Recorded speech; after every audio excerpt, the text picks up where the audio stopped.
తెల్లని పాలధారలల్ల పల్లె తెల్లారుతుంటదిరా గుళ్ళోని గంటలు కాడెట్ల మెడలోన జంటగా మోగుతూ ఉంటాయిరా నాగలి భుజాన పెట్టుకుంటే దోస్తులు చెయ్యేసినట్టేరా కొట్టు గోదా పక్కన ఉంటే కొండంత బలగం ఉన్నట్టురా చల్లగాలి మోసుకొచ్చెరా సేను శిలకల ముచ్చట్లు దారి పొడుగు చెట్ల కొమ్మలా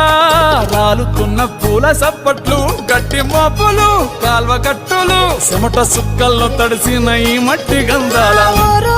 పల్లెటూరు దీని తీరే అమ్మ తీరు రంగులోన దాసి పెట్టి